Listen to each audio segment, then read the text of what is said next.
I'm Mike Hebert, owner of Cantex Roofing and Construction. Every day is game day, and we'll get it right when it comes to your roofing, construction, windows, and mirrors. Call Cantex Roofing and Construction today. Together, we are one serving you. It's every Red Raiders' favorite podcast. This is the Tech Talk Podcast from Double T 97.3, presented by Cantex Roofing and Construction. Happy Friday. It is Tech Talk here on Double T 97.3, DoubleTSportsNetwork.com, and the Double T 97.3 mobile app, brought to you by our friends at Happy State Bank. I'm Clint Scott.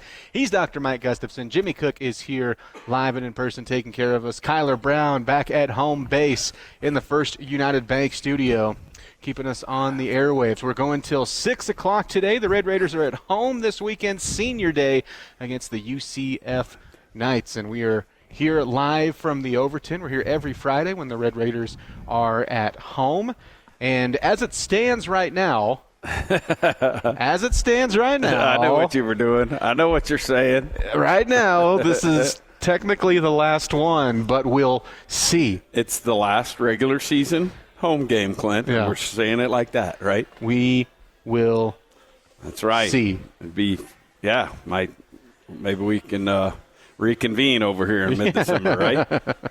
I did sneak a peek at all that bracket stuff today. Oh, yeah. Talk about that one game on Friday, 3 games on Saturday. Oh, Clint. Yeah. Mm-hmm. Clint.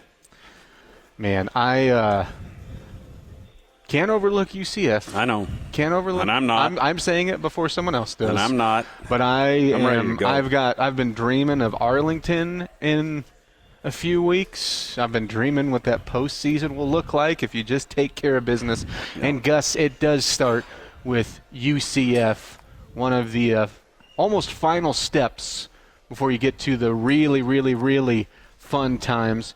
And this UCF team coming in, and Rob and I talked about this yesterday. I don't really know.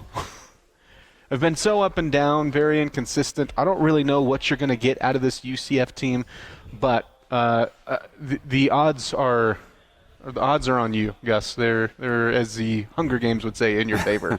Let's say, there's no doubt about that. You're 23-point favorite. Mm-hmm. The interesting thing about this, just the odds, and you guys are much better at this than I am. Certainly, Rob, the degenerate gambler bro, yes, is better than me. Uh-huh. But those over-unders have been in the 52, 53 range, and this one, in the 46? Yeah. Which, but we're still 23-point favorite. Texas Tech. It makes me think that they're giving some credence to the fact that this UCF defense is ranked in the top 30 in the country. Mm-hmm. This thing totally feels like Vegas thinks it's going to be, 34-9 or something along those lines. Yeah. It could be a score a lot like what we had last week, because I think there's a lot of us are, and I'm perfectly fine if we run that thing up to 56-7 or something. But I just would be, I would be much more. I think it's much more likely to be in the 30s for us. It is interesting that when you look at a defense that their offense has helped them zilch. Mm-hmm. Oh, yeah. Zero. Yep, exactly. They have not helped that defense at all. Honestly, it makes what they've done score-wise more impressive to me. Now, when you're like Baylor is interesting when they're winning at 30-3. I didn't watch much of that second half after that game was out of hand, because it was like, well, did Baylor start slow playing it or something like that? But take that, UCF and Baylor. My time is precious. Yeah, exactly. But I mean, the highest score they've allowed all season was 34, right? And that was the first Big 12 game, and even then, I mean, they battled early, and they just got. At that point, they got out-muscled by the healthiest Kansas State has been all year long. And so,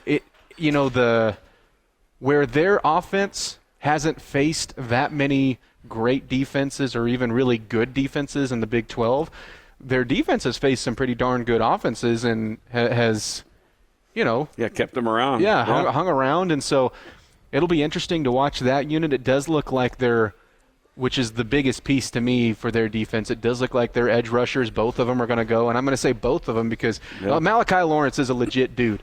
He would be on the field for any Big 12 team in the conference, and Nigel Kelly on the other side probably would be as well, and so he would be in our rotation. Oh, for sure. What you're saying, probably not moving David Bailey out of the way, but they would be in our rotation. Yeah, he would see the field with your front.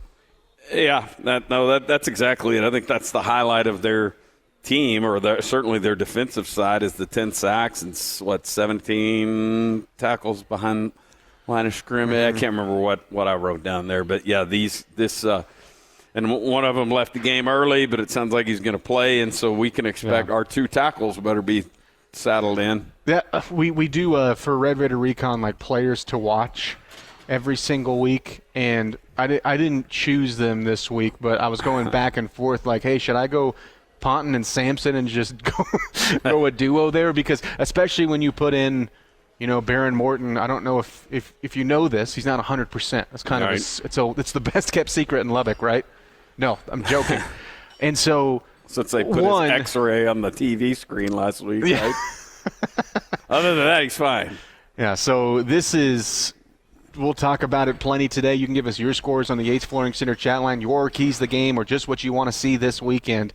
But where you are right now, you're good enough to have protective play calling offensively with Baron Morton in every sense of the word and win by a lot. Yeah, and that's the key, is just shutting these dudes down enough. It'd be great if this was a 2 quarters and a 1 possession in the third, and then he calls it an afternoon and we get him away, get him out of harm's way, and get Griffith some snaps and Phillips some snaps and go on down the road.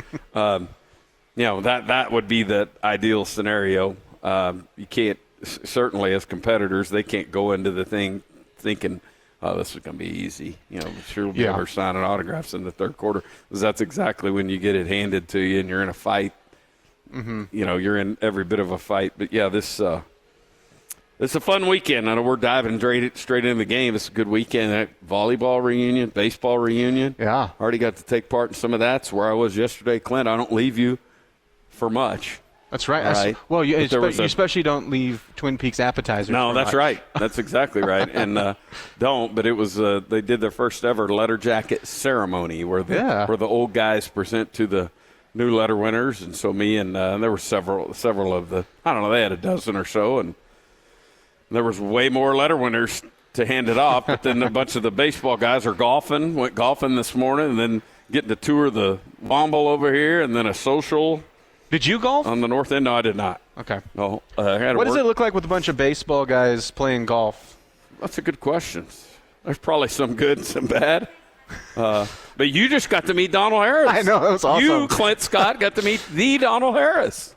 First thing he said to me was, "You're tall." And that was nice. It is Tech Talk on Double T 97.3. Back with more next. The podcast that finishes your workday in a very Red Raider way. This is the Tech Talk Podcast from Double T 97.3, presented by Cantex Roofing and Construction. It is Tech Talk live from the Overton here on Double T 97.3. Thank you for joining us. Happy Friday to you. Hopefully you're in a Friday kind of mood. We are here at the Overton, just over by the bar. They do a great job over there. Make sure to check out the Pecan Grill as well. Everything that we have sampled from the kitchen has been quite tasty. Yes, that is a weekly occurrence. Yes. Has yet to fail. Still a huge fan of the shredded beef taquitos we had that one time. Yeah, that was fantastic. Yeah. I mean, and this stuff's been, we've had, stuff with rice in it, mashed potatoes. I mean, this isn't just, dragging a bowl of French fries over here. Nothing wrong with that. But I'm saying this is a higher level of menu here. Now, when you say dragging a bowl of French fries over, who is serving bowls of French fries, and will you give me that address? There is a place. A bowl? Yeah, I think so. Really? One of those paper things, whatever. But yeah, they're not a sponsor, so we can't talk about them, Clint. Call me. That's good rule following there, Gus. Call me if you're, if you serve unlimited bowls of French fries, and you want us to talk about you. Tech Talk always looking to make a deal. That's what they say right. about us. Chuck has been training us. That's right. Always ready to make a deal. We have this question on the Yates Flooring Center chat line. You can hit us up there as well. We know if and when Bamboye and Mosley will make their season debut for the basketball squad. We still have heard almost nothing for an update. And I specifically for Bamboye, I think Mosley's like we'll find out when we find out. I guess the same could be said for Bamboye, but his has just been status-wise where he's going to be coming back much sooner, it feels like, than Mosley. That's what it sounds like. And also, this is nothing against Mosley at all, because I do think he can find a spot in the rotation, but I think right now it's more important to get Bamboye in the fold because you're going to be leaning on him more immediately. And I could be dead wrong on Mosley. I'm just going off a feel there. I think just in terms of the things that were said about this roster in the preseason, that there was just a lot more attention. In a way that like no coach came out and went, nope, that guy's not gonna play much. They're never gonna do that. But the Bamboye's situation was talked about right off the jump in terms of the defensive edge he's going to give us and rim protector and all that stuff. And then, when we heard Mosley's name discussed, that's been more in the developmental. He only averaged like 2 points a game last year at Villanova. So this isn't, again, I'm not ruling out any progress from him or whatever, but I don't know that he would have started the season in the rotation, would have certainly played by now because they've been part of a couple blowouts, but I don't know that we're going to find relief from him but right now. At the same time, you're so thin. High-level relief is probably a better way to say that. Yeah, because you're just so thin with size, and that is something he does bring, because right now it is just Toppin and Quintock. By the way, no update on Leon Horner either. And I don't know what, one a lot. Yeah, I don't know what the season plan was coming in for him, but man, he just looked like he was so much more improved in the 10 minutes we got to see him so far this season. And it's one of those, when he's playing against better competition, you'll get a better gauge of how much he's improved. But I just thought it was noticeable, just his confidence. And so just when you're looking at size, though, that's where you're starting the season out thin, and it will be there. Obviously, then it's a challenge for everybody to keep people healthy. But once you get everybody back in the rotation, I'm really excited to see how everybody gels together. And then just from Bamboye alone, because like Mosley, he didn't have scoring production, but neither did Bamboye. Like, what you're bringing him in. Both of those guys are raw, but Bamboye brings on, if you're looking at like the numbers, elite rim protection. Yes. And then hopefully the offense will develop. And right now, he's a lob threat. He's a guy that can finish there. And I think that alone helps out, JT Toppin and Lawan Watts, and just gives you also a different angle on offense that you don't have right now, and a much different piece on defense that you don't have right now. Who knows, a Quintock could turn into that. He's getting a lot of minutes he might not have otherwise gotten. I think that's a good thing. I do too, absolutely. I think, obviously he's got a very bright future too, and he's so young right now. And I think it's awesome that he was here early last year to get around some of these bigs, specifically Toppin, and for all of these young guys, by the way, and then to have another year with him this year, because that helps. Yeah, because he came in, and I know you know this, but for the listeners who may not recall, he came in essentially at Christmas or during the spring semester this past year, because he was a senior in high school but was injured and going to miss the rest of the year. And it's like, well, let's go ahead and get him here, get him in the weight room, with the dietitians, get him in the rehab, our ability to rehab him, and then it rolls right into the summer and whatnot. And so he's probably a little bit farther than he might have otherwise been. But to your point, he's acquainted with this stuff. He's gotten to see it up close, from last spring, and then certainly being around the summer. So, yeah, I'm excited about him. Man, he's a big old kid. Like when he takes the floor, you're like, woo, that's like, it feels like his arms go out to here and, the whole deal. But, what's not to like about him? But I would think that he's getting more minutes right now. And he was maybe exposed a little bit by Illinois and, he was kind of in that category with Groves and those guys that got a little run, and then it was like, hey, sit down. Yeah. And you know what? There's nothing to be ashamed of there. That's called growing pains. A bunch of freshmen going, woo, yeah, this is big-time stuff there, and then their habits and practice and all those things, and just getting that first taste of it. It's you hear this phrase sped up. You can get sped up. You can talk about Tadlock talks about you got to control his breathing out there. You got to control his heart rate. Because we've all been there where it's like little shallow breaths. Like, oh my gosh, what are we doing here? I have to do that when I walk upstairs. That's true. Now. Yeah, like walking in the studio every day, just heart pounding, knees weak, palms are sweaty. Oh, you like that? That was a good pull right there. I'd eat some spaghetti. Nothing like the 58-year-old here pulling M&M while you guys just sit here. Puddin', you paying attention? You like that? I loved it. I was about to continue it for you. I don't want to go right ahead. Take us to the break. Yeah, Hurricane Puddin', wrap us out. It is Tech Talk live from the Overton on Double T 97.3.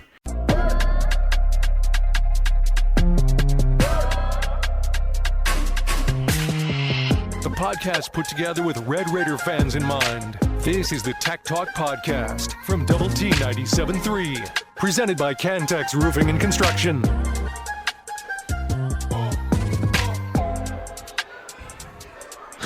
Confirmation, it is Seguin. Yep. Seguin. We appreciate it. You had it right. You had it right. Thank you. You had it right. Yes. It is Tech Talk live from the Overton. Senior Day tomorrow for the Red Raiders. We're going to talk about that in a little bit and just go over some of the seniors on this team. Some guys that have been around a while, some guys that will be here for just a year. Before we do that, Hurricane Puddin' has a play of the day. As Hema Nunez dribbles into the front court of the corner right, Maupin wide open three, good, and she's fouled. A chance for four right out of the chute for Bailey Maupin.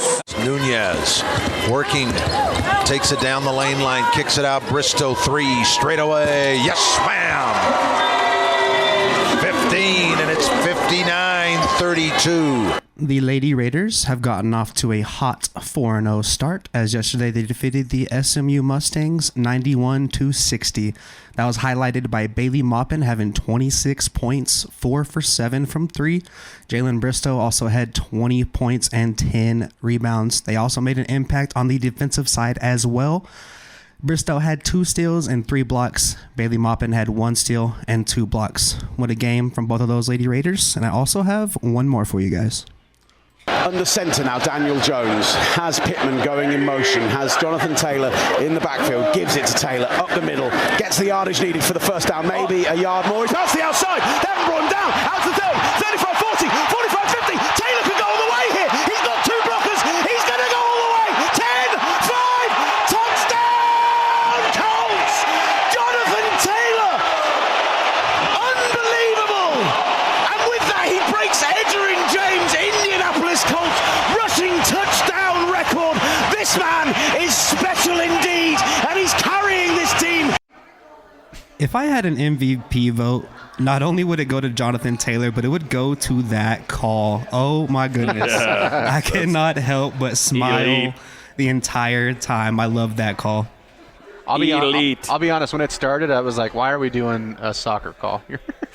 No, that was big league. I was like, what did I miss that was like, oh, did you see this awesome record-setting performance across the pond? I figured there was going to be some more netwittery to that Colts clip there.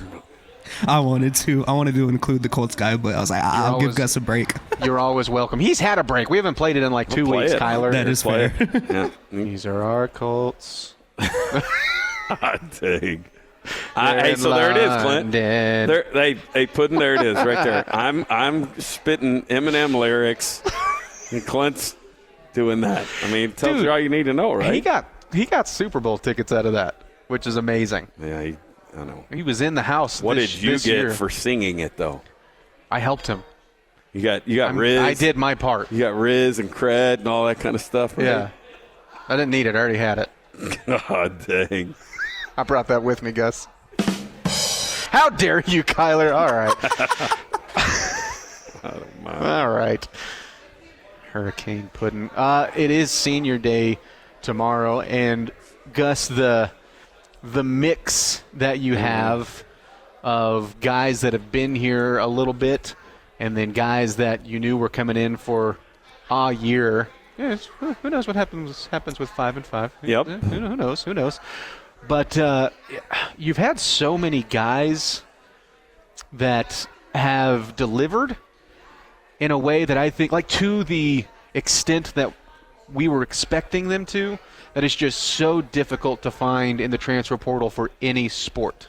Yeah, it's yeah, and there's several of these that are one and done, and several who aren't. But when you think about those guys that are going to be here one shot, I mean, barring some catastrophic letdown here, this is there are going to be some names that we will hate to hear called tomorrow. Now, we'll say that you can put a little bit of an asterisk next to a few of these guys, given the expectation of this 5 for 5 thing. But we'll see. I mean, court ruling's coming in December, and we'll see what happens. But there's.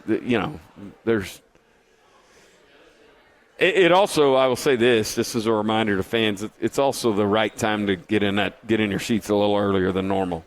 Yeah, if you're like Clint out there, just inhaling just eating the last 2 beers before you go in, like maybe try to just do the one and then get inside, because these guys, all of them, they do every year, but this group here deserves our respect, right? The media booth hates to see me walking up. You in there eating your 12th bomb pop. What's up, Dowdy? What's up, boys? Long time no see. He's like, oh, okay. Hey, hi. How are you? Listen to this burp. Yep. Let's see. I think 28 names will be called tomorrow. And again, it could be like we've had in the past couple of years. There could be some names called tomorrow that are back next year. Yeah. But I think they err to the side of, hey, go through senior day. Yeah. If we need to honor you twice, we'll do that. And there may be some of that, but for the most part, you're not going to be like, hey, I'm just letting you know, if you walk, you're done. That's for sure. There probably are some. There probably, unfortunately, are some of those guys who are like, we need that uniform. Yeah. We need that. Not so much the uniform, but that roster spot. There could very well be some of that. But we were talking about this yesterday, because of course you've got your guys like Barron and Jacob Rodriguez that have been here for a bit, right, and mean so much to this team.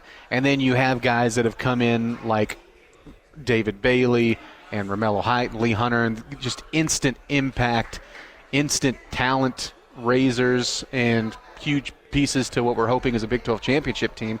But then you also look down the list, and you've got like Terrell Tillman and Charles Esters, and like those guys that have do the dirty work week in and week out and have made this team so good from top to bottom. And also guys like that I bring up those 2 guys specifically that didn't leave when they were ones knowing I can compete for a spot, but that dude who's coming over from Stanford is probably going to play in front of me. Yeah, sure. That dude who's coming over from Georgia Tech probably eating up a lot of minutes. Yep.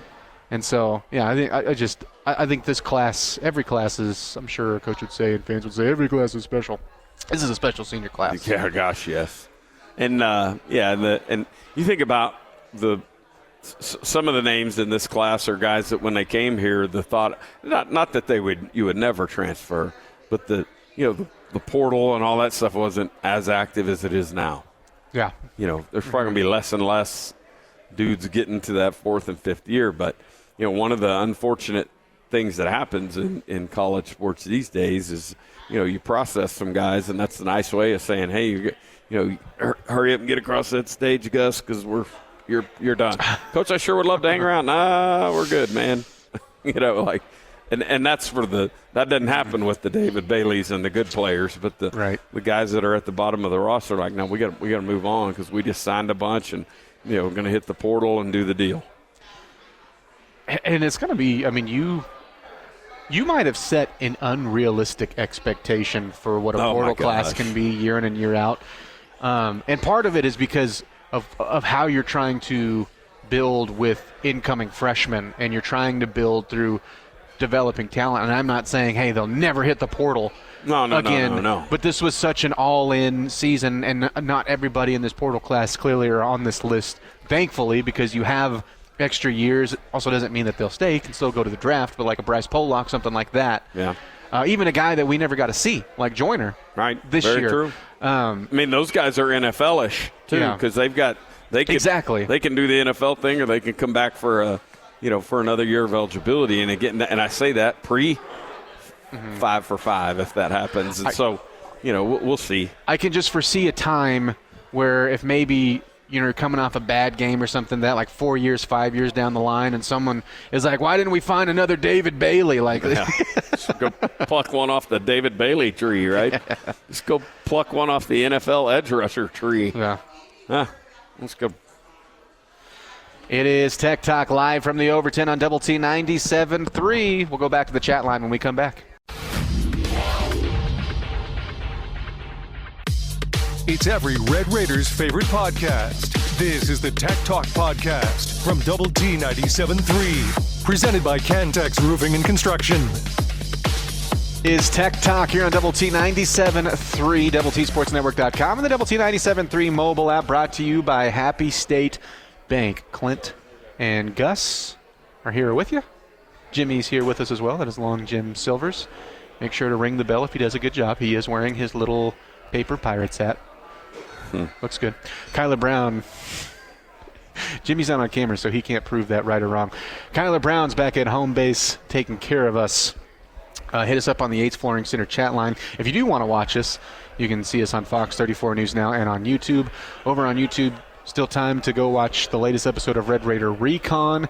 And if you're ever on our YouTube page, youtube.com/Double T Sports Network, make sure to subscribe so you can stay up to date with everything we got going on. We're putting more and more up there on that YouTube page. If you're looking for an active channel, that'll hopefully get you either entertaining or informative things that you might need or want. I like Make that. sure to check it out. Hashtag active channel. Well, because sometimes channels will just fall off, you know? By the way, the Outdoor Boys are back in some capacity for those who care. This on the Yates Flooring Center chat line. Steven said Clint sounds like Sesame Street's count. Hey, also, we just got word. We have this is a chat line competition here for some tickets. We have 4 tickets to tonight's men's game against Milwaukee, which you can hear on Double T 97.3. The first person to text in, they are yours. And then what we'll do is we'll ask for the number. We won't publish that, but we will send them to you that way. So if you want 4 tickets to the game against Milwaukee tonight, text in on the chat line. That is first come, first serve. You don't have to solve a riddle. You don't have to do any trivia. And they're there. They've been won before I could finish it. Perfect. And that's there you go, yeah. So, Kobe, you were first. Kobe, if you will send us your number, again, we will not publish it. We will have it, and we will send them your way. Me and Clint and Puddin will be the only ones that see it, so just post it right on there. And the telemarketers we send it to. No, I'm just kidding. And just Gus, me, and the extended warranty voicemails you're about to get by the thousands. But it's totally worth the 4 free tickets. Yeah. No, so yeah, Kobe, send us that number on the chat line, and we'll send them your way. This on the Yates Flooring Center chat line. Toppin was on a rampage the other night, and the other guys seem to want to keep it going. That's great, but it's a team effort. Everyone needs to step it up. Yeah, I think your guards, I'm looking forward to a bounce-back game. I know Yes, yeah, Kobe's asking on the chat. Yes, Kobe, you can just post it here on the chat line. We have to publish everything that goes through, so no one will see it. We'll get it, and then we'll banish it from the chat line, so just post it there. Your guards, I hope, have a bounce-back game. I think they will. Yeah. I think you really need to get Tyree Bryan going a little bit, because he's going to be an important part, and it seems like not that he's trying to figure out his role or anything like that, because he knows what his role is going to be. Dude, you got to defend there on the perimeter. You have to bring older leadership, and then you're going to have to shoot the rock. And against Illinois, didn't really get him going at all because he was in foul trouble. We've seen it from Donovan Atwell. But I feel like it's going to be important to really have him find his confidence with the team because he's a terrific player. Yep. And you think about Watts, Atwell, Bryan, those were the three guys that kind of fit the veteran swingman type wing shooter guys, but big enough to defend. And those three check similar boxes. I'm not saying identical boxes, but Atwell and Bryant really quiet the other night. Mm-hmm. Watts played like we sort of thought that he is. Like, hey, there's your. I thought that was a great showcase for Watts. Like, yeah, dude, if you can do that in this game against Illinois, that's a good sign. You got it. And but Atwell and Bryant, each of those guys with just 3 points the other day. And lagged behind a little bit, and I think both of them heard it from Coach McCaslin just in the the way he'll bark at guys coming off the floor after a bad performance. I don't mean coming off the floor after the game, but timeouts and that sort of thing, like barking at him about defense. Atwell, to his credit, just the 3 points, but was the second leading rebounder for the team with 7. Right. But, really quiet night. I think foul trouble for Bryan. So I'm with you there. I want to see him get unlocked a little bit and just get into some flow. And don't get me wrong, if you want to have a third 30-point game for JT Toppin just to continue the ridiculous start that he's had, or one from Christian Anderson, a bounce-back game in some regards for him, certainly shooting the ball, then you're not going to turn that down because those are your two key guys, right? That's who you built this team around. But Clint, their next game is Thursday against Wake Forest. I know you know this, but and by the way, so shout out to the manager over at Twin Peaks. So he was going around last night, and changing a lot of the TVs to get ready for Thursday night football. All right. And I think I was the only one that asked him to please change that back to Alabama-Purdue. We're scouting. What a big win. I mean, the little 4-team event that you're about to go in, I don't know if you know this, is loaded. We already talked about Wake Forest, that they look really good to start the season. We'll see what they end up being, but I thought, maybe fringy top 25 team at best. That could also, who knows, that team could also completely miss the tournament. But they were playing some pretty good ball at certain points of the year last year in ACC play. But I mean, that's a tough start. They pushed 6th-ranked Michigan to a point in an overtime game, that was impressive. and then you. Again, Memphis is there too. I don't want to discredit them. It would be an upset. So it's like, okay, well, if you don't, if you advance and you're not playing Purdue, a top 5 team in the country, well, then you're playing the team that just upset Purdue. Yes. So, I'm with you.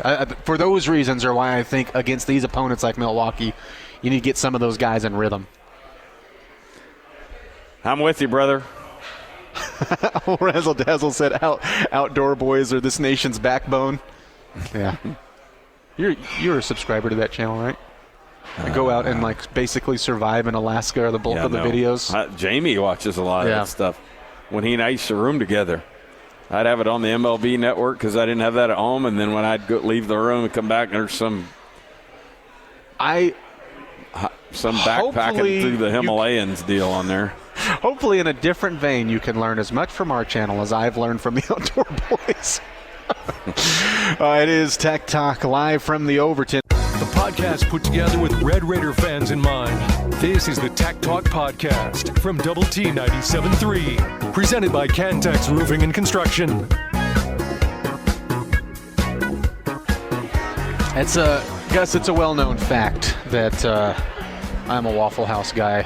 I'll tell you what. I like it. You can't go wrong, right?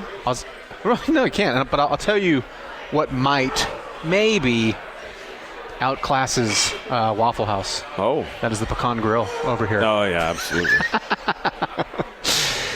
They're not serving tire tread steak over here, which also something you can get at Waffle House. Nice. Can confirm. Yeah, they don't. At Waffle House, when you order the breakfast steak, they don't really ask you, how do you want it? How do you want it cooked? Just like it'll come out how it comes out. Sure. It comes out, all right? Oh, I asked this for medium rare, and also where are my hash browns? It is Tech Talk live from the Overton here in Double T 97.3. 30 more minutes with us. Give us your questions for Ask Tech Talk. Already one in for Jacob Rodriguez that we will start with at 5:45. Gus, UCF is in town. Already talked about how it just feels like you're primed for a day where your defensive line is going to be able to set the tone. When you're looking at UCF, it's not like they don't have a couple of guys offensively. We already talked, they've got some guys defensively, specifically on the edge. I think their linebackers are pretty good as well, certainly good tacklers, and that's the core that really leads that defense for an underrated unit in the Big 12. But offensively, I think, some seemingly positive news when you're looking at health report stuff is it seems like Miles Montgomery, their running back, is going to go, and they've got two, Jaden Nixon, if that name sounds familiar. Well, that's because he was at Oklahoma State for a couple of years. Went to Western Michigan last year, had over 900 rushing yards, I believe 1,000-yard total season when you put in receiving yards, and then comes back to the Big 12 for UCF. And they're truly a thunder and lightning duo, because if you're looking at totals, Miles Montgomery has been the workhorse and the, hey, we're gonna run the legs off of you, but Jaden Nixon has the ability to pop off, for 50-yard touchdown at any moment. It's really going to start with them. They've played 5 quarterbacks this year. They've had some injuries go through there. Taven Jackson has been the main guy. But then you go, oh, well, they've played multiple quarterbacks just because of injuries. But you look at last week, and this is what's confusing. Taven Jackson is taken out on the most important drive of the game, and they put in a freshman, Belfort, who moves the ball against Houston, puts him in field goal position, and then throws a freshman pass to end it in the end zone. But I would have no faith in their quarterback situation. So to me, Gus, if you get any sort of lead early, if you basically follow the Baylor formula of how they beat them, again, why I didn't watch the second half, because they're just racing out there.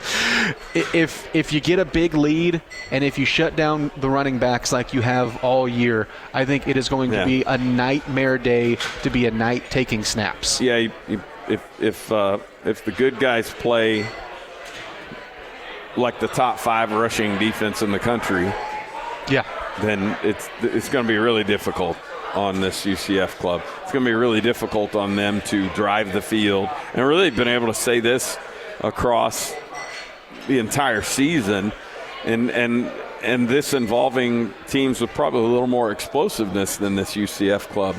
But if we can create scenarios in which you're driving 10 play drives, it's going to be tough. And that just, it's happened a few times. Really could probably count it on our one hand the number of times it's happened against our ones, or in a ones and twos type rotation.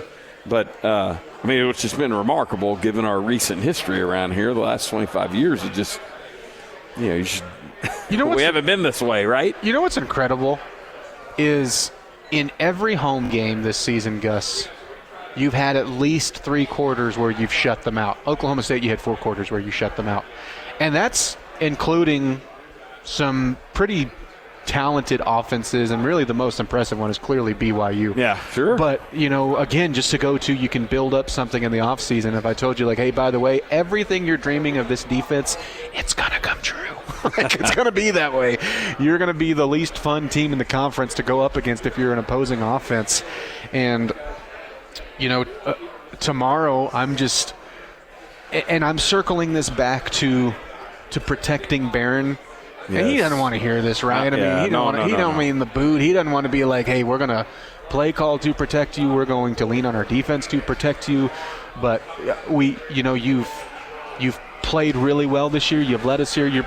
I'm not saying he's not going to throw for any touchdowns or anything like that. These are not the 2 games, and obviously you have to start with this one, that you need to be Superman or have to, have plays lengthen that you're trying to create, like against BYU, and gets you into trouble. We just don't need that this week. Agree. And part of that too is, well, then you look at the offense and go, execute around him. Sure. Don't drop the quick passes. Open some holes in the running game. Your basic X and O stuff there. And it would be great to, I mean, for me, this is all about keeping Barron out of harm's way. Yeah. And this is a guy who will participate in senior day. There's been a lot of talk, I don't even play him tomorrow. We're that good. I just don't think he wants to be there. Especially not with next week being open. Now, there's every reason to say, well, that's what we want. 3-week break, let that leg heal. I get it. But I think the rust factor and that sort of stuff headed into an open week, Joey's talked about that. Now, in my perfect mind, just for me, a couple of quarters, early into the third quarter, shut him down, get some other guys some reps. But, yeah, it's all about the harm's way situation for me regarding him. He's, and he ran himself into some sacks last week. We all talked about that early in the game yesterday. Yeah. I mean, last week he was pressing and tried to do too much a couple times and created his own problems, and he, of all people, knows that. It'd be nice to just have that thing go a lot cleaner tomorrow. Yeah, I think the worst thing that can happen, not the worst thing, the worst thing that can happen is that you lose, but the worst thing that can happen in a win is if you're like hanging around a 21-point lead and you don't feel as totally comfortable. Right. Because I also think, yes, you play him because I don't want to risk it with Griffiths as much as you could probably win with him. Sure, the probably word is what scares me, and also sure. Especially on the road. Next week against West Virginia, I don't want to play that game. Go win it in 2 weeks. Yes. Yeah, I'm with him. Go win it. Yeah, sorry, bye week in between. This has been the Tech Talk Podcast, presented by Cantex Roofing and Construction. Check out our library of Double T 97.3 podcasts at doublet97.3.com.